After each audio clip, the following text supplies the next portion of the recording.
नमस्कार शिक्षक बंधू भगिनींनो. तर आज आपण अध्ययनाचे संक्रमण ह्या चॅप्टर अंतर्गत अध्ययन संक्रमणाची काय व्याख्या आहे ती पाहूया. तर H.C. इलिस यांनी केलेली व्याख्या पाहूया. ते काय म्हणतात, तर व्यक्तीचा अनुभव किंवा कर्तृत्व एका विशिष्ट क्षेत्रामध्ये संपादन करण्यात आल्यानंतर तशाच प्रकारचा दुसऱ्या कार्यक्षेत्रात प्रभाव पाडण्याची प्रक्रिया म्हणजेच अध्ययन संक्रमण होय. म्हणजेच एका क्षेत्रातलं ज्ञान दुसऱ्या क्षेत्रात जर त्याचा उपयोग झाला तर काय म्हणायचं त्याला, अध्ययन संक्रमण. अध्ययन संक्रमणाचे प्रकार आहेत.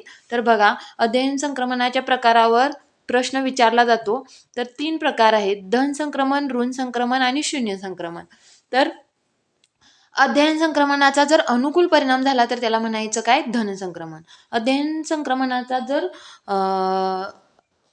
अडथळा निर्माण करणारा परिणाम झाला तर त्याला म्हणायचं ऋण संक्रमण. आणि शून्य संक्रमण म्हणजे काय, तर कोणताच परिणाम होत नाही. एका क्षेत्रातील ज्ञानाचा दुसऱ्या क्षेत्रातील ज्ञानाचा वापर होत नाही. म्हणजे दुसऱ्या क्षेत्रामध्ये कोणताच काय होत नाही, तर परिणाम होत नाही.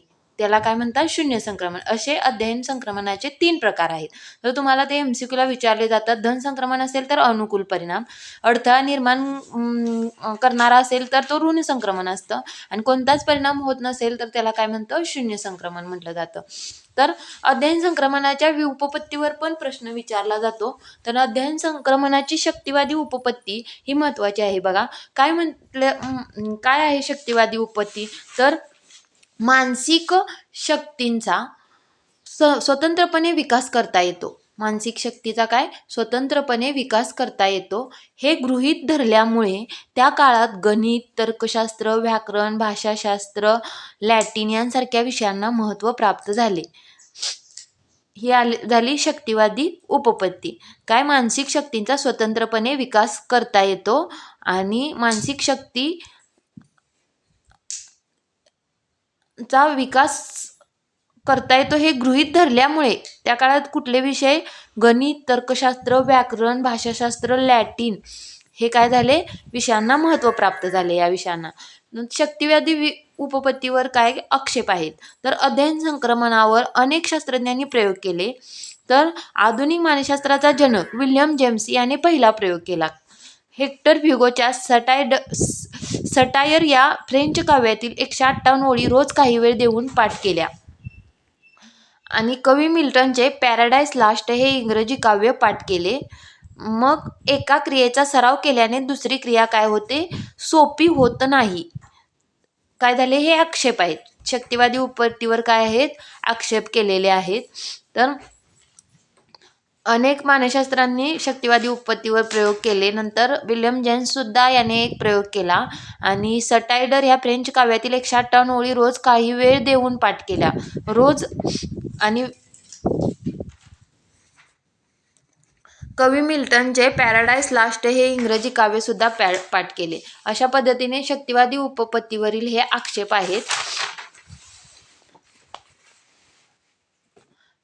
समान घटक उपपत्ती सुद्धा आहे. तर बघा, ती कुणी मांडलेली आहे समान घटक उपपत्ती, तर ती मांडलेली आहे थॉर्नडाईक या मानसशास्त्रज्ञाने.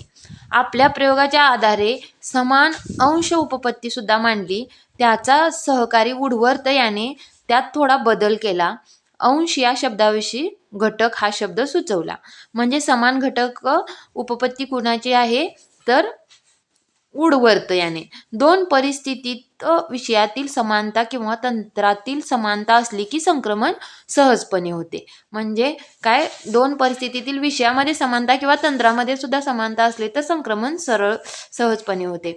आता द्विविभागीय संक्रमण काय सांगतं बघा.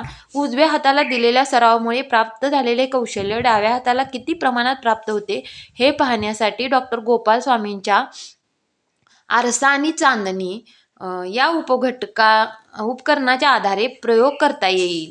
तसेच मूळ असलेल्या लाकडी पेल्यावर आधारित प्रयोग करून पाहावा द्विविभागीय संक्रमणासाठी.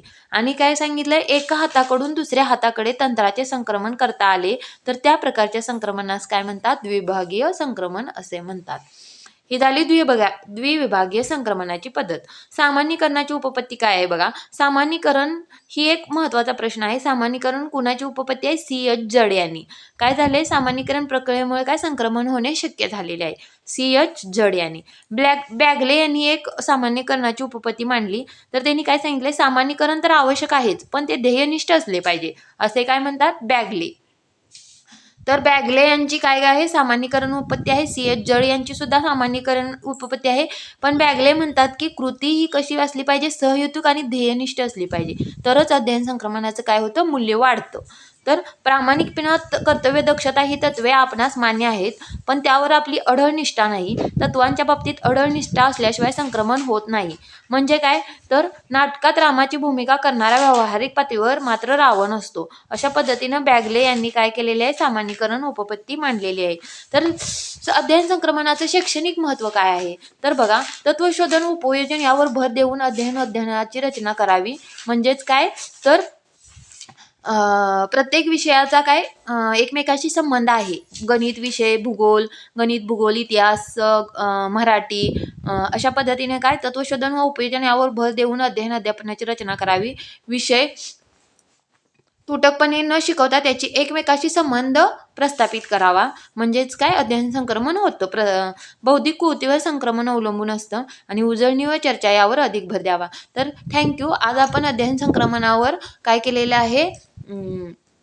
इन्फॉर्मेशन बघितलेली आहे, म्हणजे त्याचा अभ्यास केलेला आहे. उद्या आपण याच्यावरती TET मध्ये पडलेले प्रश्नांचा सराव करूया. थँक्यू.